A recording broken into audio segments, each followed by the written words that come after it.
ભાવનગર જિલ્લાના મહુવા તાલુકાના તલગાજરડાથી રાતોલ ગામે જવાના માર્ગ ચોમાસા બાદ મોટા ખાડાઓ પડી જવા પામ્યા હતા. રસ્તો બિસ્માર હાલતમાં હતો. ચોમાસાને 2 માસ જેટલો સમય વીતી જવા પામ્યો હતો. તંત્ર દ્વારા રોડ પર મોટી માટી નાખી દેવામાં આવી છે. લગભગ 15 દિવસ જેટલો સમય વીતી જવા છતાં તંત્ર દ્વારા માર્ગમાં કપચી માટે કે ડામર ન નાખતા લોકોને ભારે મુશ્કેલીનો સામનો કરવાનો વારો આવ્યો છે. આ રસ્તા પર 2 વ્હીલર બાઇક લઈને પછી અન્ય વાહન ચાલકોને ભારે મુશ્કેલીનો સામનો કરવો પડે છે. લોકોને માંગ છે કે આ માર્ગ પર કાં તો કપચી કાં તો માટી નાખે અથવા તો ડામર નાખે સારો રસ્તો બનાવે તેવી રાહદારીઓ જણાવી રહ્યા છે.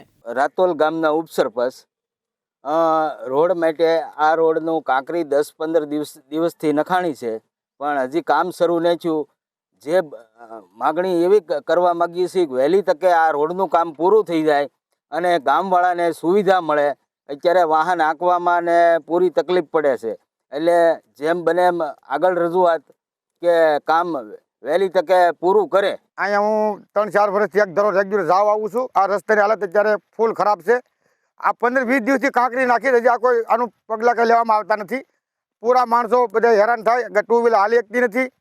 આ તંત્રની બેદરકારીથી આ બધું સામાજિક તત્વોને આપ જુઓ કઈ રીતે બધું સામાન આપજો એમને પીડ્યું છે. 2 વ્હીલર હાલી શકતી નથી, બહુ હેરાન થાય.